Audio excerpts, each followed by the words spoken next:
સુરતમાં ફૂટપાથ પર રહેતા શ્રમિકે જીત્યા દિલ. તણાઈ આવેલી નંબર પ્લેટ મૂળ માલિકને પહોંચાડવા શરૂ કર્યું અભિયાન.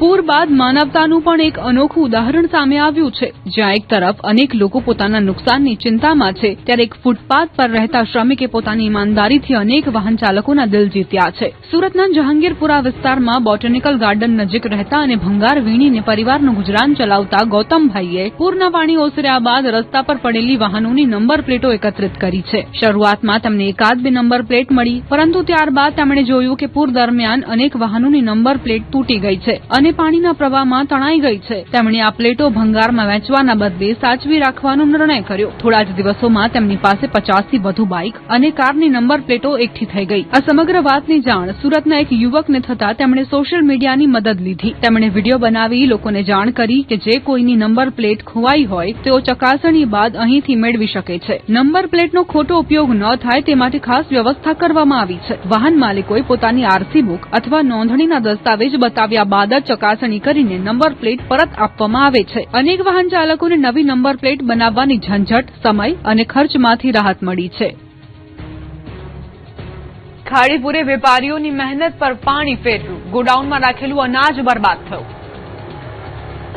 સુરતમાં ખાડીપુરના કહેરે વેપારીઓની વર્ષોની મહેનત પર પાણી ફેરવી દીધું. શહેરના અનેક વિસ્તારોમાં ખાડીના ગંદા પાણી ઘૂસી જતા દુકાનો અને ગોડાઉનોમાં રાખેલો માલસામાન બરબાદ થયો. આવી જ એક કરુણ તસવીર સામે આવી છે, જ્યાં ગોડાઉનમાં રાખેલું લાખો રૂપિયાનું અનાજ પાણીમાં પલળી જતા હવે વેચાણ લાયક નથી રહ્યું. ગંદા પાણીના કારણે અનાજમાંથી દુર્ગંધ આવવા લાગી છે, એટલે વેપારી માટે આ સમગ્ર જથ્થાને બહાર કાઢવો પણ મોટો પડકાર બન્યો. વેપારીએ પોતાની વેદના વ્યક્ત કરતા જણાવ્યું કે છેલ્લા 20 વર્ષથી મહેનત કરીને તેમણે પોતાનો ધંધો ઉભો કર્યો હતો, પરંતુ એક જ પૂરે તેમની વર્ષોની મહેનતને મોટો ફટકો પહોંચાડ્યો છે. વાત કરતા કરતા વેપારી ભાવુક બની ગયા અને તેમની આંખોમાં આંસુ આવી ગયા. ખાડીપુરના કારણે માત્ર એક પરિવાર નહીં, પરંતુ સુરતના અનેક વેપારીઓ હાલ મુશ્કેલીમાં મુકાયા છે. દુકાનો, ગોડાઉન અને માલસામાનના નુકસાનથી વેપારીઓમાં ચિંતા અને નિરાશાનો માહોલ છે. વેપારીઓનું કહેવું છે કે ખાડીની સફાઈ, પાણીના નિકાલની યોગ્ય વ્યવસ્થા અને કાયમી ઉકેલ માટે તંત્રએ અસરકારક પગલાં લેવા જોઈએ. સાથે જ નુકસાનનું તાત્કાલિક સર્વે કરીને સરકાર અને મહાનગરપાલિકા દ્વારા યોગ્ય સહાય આપવામાં આવે તેવી માંગ ઉઠી છે.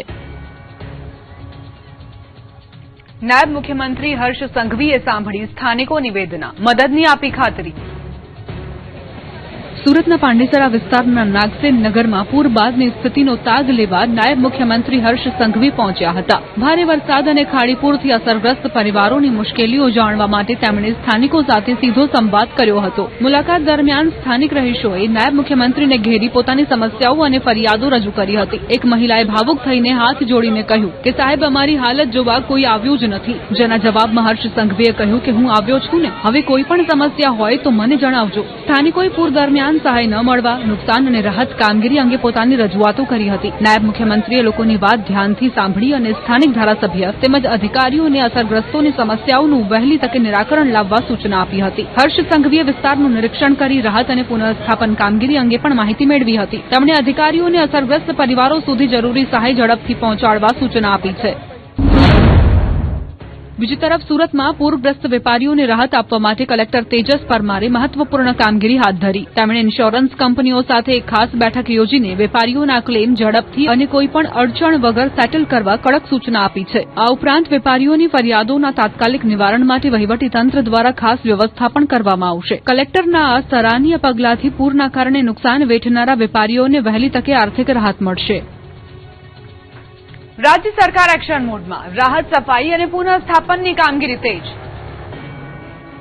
સુરતમાં ખાડીપુર બાદ હવે રાજ્ય સરકાર એક્શન મોડમાં આવી છે. પૂરગ્રસ્ત વિસ્તારોમાં રાહત, સફાઈ અને પુનઃસ્થાપનની કામગીરીને ઝડપી બનાવવા માટે સતત સમીક્ષા બેઠકો યોજાઈ રહી છે. કેન્દ્રીય જળશક્તિ મંત્રી સી.આર. પાટીલ અને નાયબ મુખ્યમંત્રી હર્ષ સંઘવીની અધ્યક્ષતામાં યોજાયેલી બેઠકમાં સુરતમાં સર્જાયેલી સ્થિતિ અને આગામી આયોજન અંગે ચર્ચા કરવામાં આવી હતી. બેઠક બાદ હર્ષ સંઘવીએ જણાવ્યું કે ખાડીપુરથી રહેણાંક અને વેપારી વિસ્તારોમાં લોકોને ભારે હાલાકી ભોગવવી પડી છે અને સરકાર અસરગ્રસ્ત લોકોની સાથે છે. પૂર બાદ સ્વચ્છતા કામગીરી, રાહત કામગીરી અને સહાય વિતરણને લઈને વિશેષ આયોજન કરવામાં આવ્યું છે. અસરગ્રસ્ત પરિવારોને ઘરવખરીની સામગ્રી તેમજ રોકડ સહાય પહોંચાડવાની કામગીરી શરૂ કરાઈ છે. અત્યાર સુધીમાં અનેક અસરગ્રસ્ત લોકોને 6,800 રૂપિયાની સહાય પહોંચાડવામાં આવી રહી છે. વેપારીઓને થયેલા નુકસાન માટે પણ ઓનલાઈન વ્યવસ્થા ઊભી કરવામાં આવી રહી છે, જેમાં વેપારીઓ પોતાના નુકસાનની વિગતો રજૂ કરી શકશે.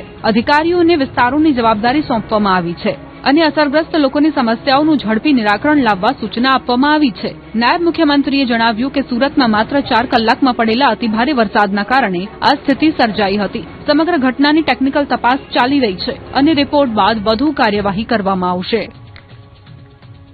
સુરતમાં વરાછાના લોકોને ધારાસભ્ય કુમાર કાનાણીનો કડવો અનુભવ, મદદ ન કર્યાનો આરોપ. પાવર નથી નહીં સાહેબ, અહીંયા ઉપર હોસ્પિટલ છે.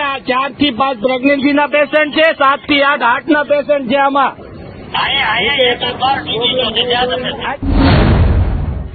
મીટિંગોમાં ઉછળતા કુમાર કાનાણીનો જનતાને કંઈક આવો ઉડાઉ જવાબ મળ્યો, જેના કારણે લોકોમાં આક્રોશ ફેલાયો. વરાછાના લોકોને કુમાર કાનાણીએ કડવો અનુભવ કરાવ્યો. વરાછા રોડ પર હીરાબાગ સર્કલ નજીક આવેલા ઈશ્વર પેલેસના રહીશો મધરાત્રે રસ્તા પર ઉતરી આવ્યા હતા અને રાહત કામગીરીમાં વિલંબ સામે વિરોધ નોંધાવ્યો હતો. વાત માત્ર એટલી જ હતી કે ઈશ્વર પેલેસના ભોંયરામાં પાણી ભરાયેલું હતું, જેના કારણે વીજ પુરવઠો ઠપ થઈ ગયો હતો. હોસ્પિટલના દર્દી, બાળકો, વૃદ્ધો અને મહિલાઓને ભારે હાલાકીનો સામનો કરવો પડી રહ્યો હતો.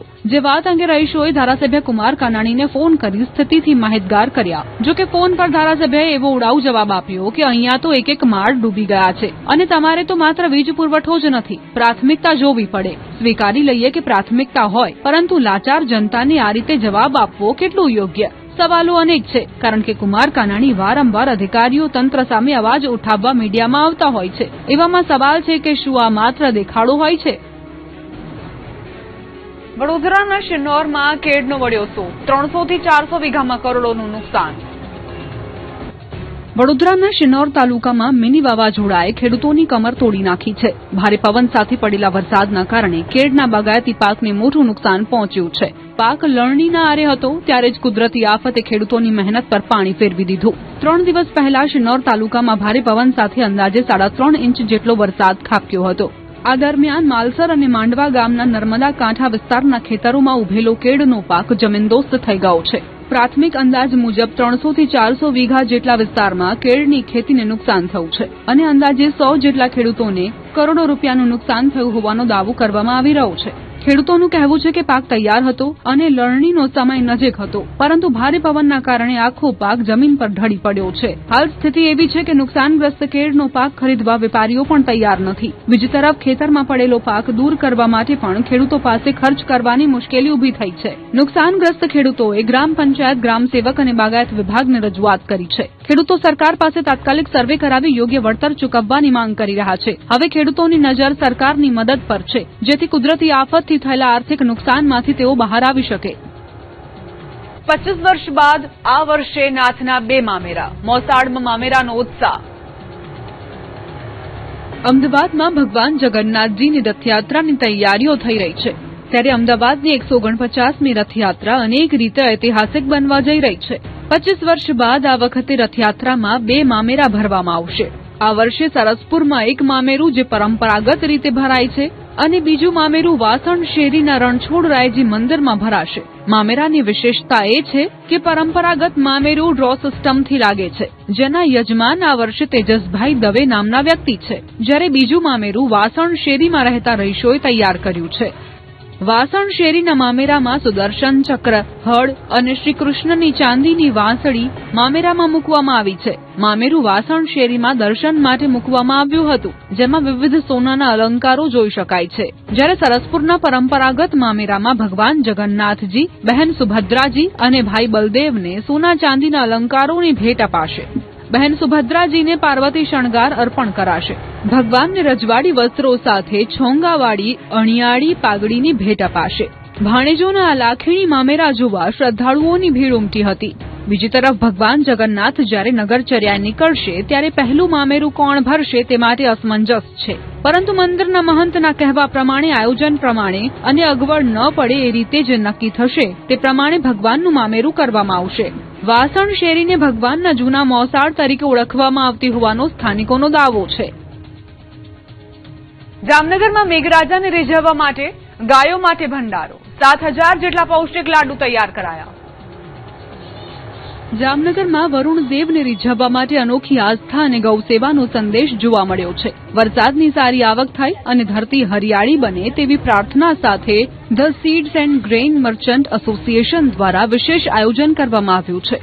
વેપારીઓ દ્વારા ગાયો માટે 7,000 જેટલા પૌષ્ટિક લાડુ તૈયાર કરવામાં આવ્યા છે. આ લાડુ બનાવવા માટે 700 કિલો ઘઉંનો લોટ, 500 કિલો દેશી ગોળ, 150 કિલો તેલ અને 80 કિલો ચણાના લોટનો ઉપયોગ કરવામાં આવ્યો છે. વેપારીઓનું કહેવું છે કે ભારતીય સંસ્કૃતિમાં ગૌસેવાનું વિશેષ મહત્વ છે. ગાયોને અન્ન અર્પણ કરીને વરુણ દેવને સારા વરસાદ માટે પ્રાર્થના કરવામાં આવી રહી છે. તૈયાર કરાયેલા આ લાડુ જામનગર શહેરની વિવિધ ગૌશાળાઓમાં પહોંચાડવામાં આવશે અને ગૌધનને ખવડાવવામાં આવશે. જામનગર અને આસપાસના વિસ્તારોમાં ચોમાસાની શરૂઆત સાથે ખેડૂતોમાં પણ આશાનું વાતાવરણ જોવા મળી રહ્યું છે.